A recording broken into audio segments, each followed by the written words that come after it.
Hi, my name is Dr. Brian Batch, and I'm an adult endocrinologist at Duke University. Thank you so much for being here with me today. I'm here to talk about the preventable trial, and the question that we're trying to answer is, can a commonly used heart medication prevent dementia? My objectives today are to give you a background on dementia and an overview of the preventable study design. We're also going to talk about some commonly asked questions and answers to those questions at the end. So let's get started with a little bit of background. The goals of prevention overall to improve healthy life years. And what we know is that for individuals in the US who live to the age of 75, the likelihood is that they'll live to 88 years. Um, at the same time, those who live to 90 are likely to live to 95. And what we're trying to achieve are healthy life years during those years that individuals are alive. US adults that are older, 75 years, are living longer, as we talked about, and about 42% of those individuals are healthy. But 58% of individuals that are greater than or equal to 75 years have dementia and or disability. And so again, what we're trying to figure out is how to prolong healthy life for individuals who do not have dementia at the time um, of the age of 75. You might ask the question, what is dementia? Well, dementia are changes in the brain that make it hard to think clearly. Dementia can affect one's ability to do everyday activities, may include memory loss, and dementia is really an umbrella term for many different types of memory loss or thinking abilities that are severe enough to interfere with daily life. So you might have heard of things of Alzheimer's disease, Parkinson's, vascular dementia. Those are all different types of dementia. Importantly, Alzheimer's disease in the Latino community is common. The Latino community is estimated to be 1.5 times more prone to develop Alzheimer's disease than white non-Hispanics. And so this is a really important topic that we feel passionate about in the trial. So the question is, can heart medications prevent dementia? Well, we know that blood pressure medications have been shown to prevent dementia, especially when targeting treatment to lower systolic blood pressure. That's the top blood pressure number to less than 130. And some studies suggest cholesterol-lowering medications can reduce the risk of dementia and disability, but we really don't know for sure. And because of this, there is growing interest in the role of statin medications, of cholesterol medications in the prevention of dementia. So let's talk a little bit about the preventable study design.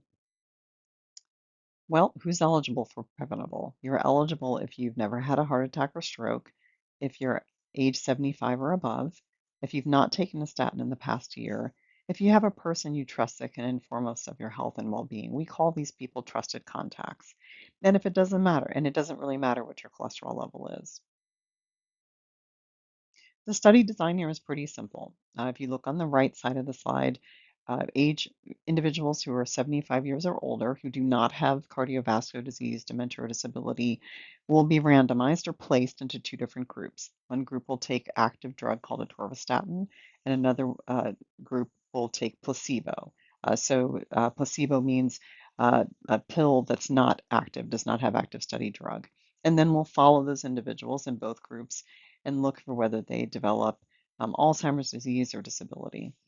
Participants, if you look on the left side of the slide, participants will be followed through yearly phone calls and cognitive and physical function testing, so you don't need to come to the study site. And you'll also be followed through your health records and Medicare claims.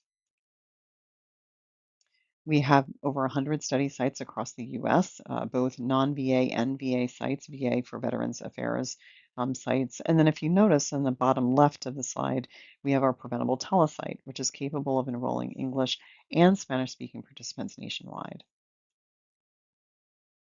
We're really thrilled that we have participant advisors that we call the preventers. They are individuals 75 or greater, and they are just been excellent partners in helping us to understand what might work best for the trial and for the participants.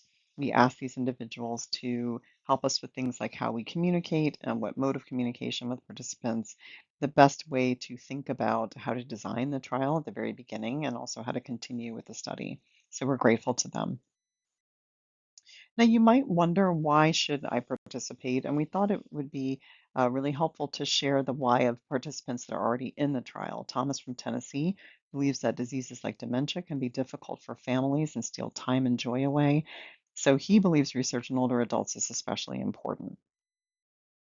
Jacqueline from Georgia said that she participates in Preventable because it helps her to maintain the importance of my own mental health and cognitive health. She states this helps me recognize those issues in others, for example, in my Silver Sneakers water aerobics class in my church community. Marilyn from Connecticut thinks participating in Preventable is easy, not a big commitment for her.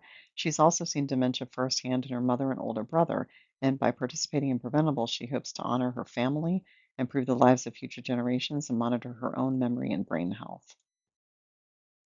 So, the take home messages here are really that our nation needs to find ways to prevent dementia, and Preventable will test the benefit of statins, which has been promising in preventing dementia. And we need you and your friends to join. If your family has questions, we're happy to talk with them, and we really want to thank you for considering being a part of the Preventable trial. So, here's a few questions that we get answered often, and we thought it'd be useful to present these and then an answer to those questions. If someone decides to join the study but later changes their mind, are they able to withdraw easily without any issues? And the answer to this is absolutely. At any time, if a participant decides that they want to change their mind, that they're not able to do the study anymore, all they have to do is communicate with their study team or with the telesite, and they are easily able to stop being a part of the study. We'll also talk with people about whether they want to modify their participation. So they may not want to take the study drug, but they might be okay with phone calls. And so we can have those kind of conversations. Are there any risks or side effects participants should be aware of when taking statins as part of the study? So we really try at the beginning when we go through the consent form to go through all of the risks and benefits of the study. Statins can have side effects. They're not common, but they can happen. Things like muscle aches and joint aches. And so we talk with people about those potential side effects, what we do during the study to try to monitor those, and also how we can change study participation if side effects take place. Do participants need to have Medicare to take part in the study? The answer to this question is no. All of the study drug, all of the participation, anything that's necessary to participate is covered by the study free of charge. How will the results of the preventable study be shared with participants in the community after it ends?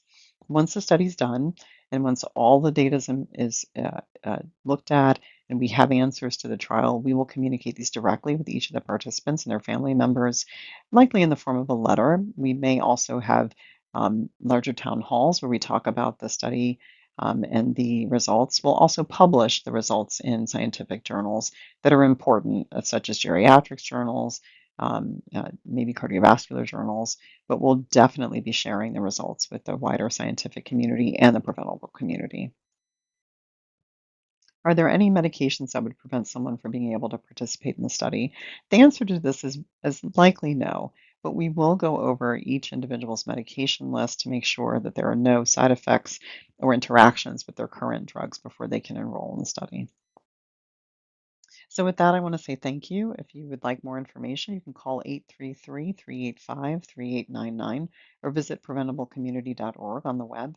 You can also take a picture of this slide and go to, which will take you to a website and more information about the study trial. And with that, I'll say goodbye. Thanks so much.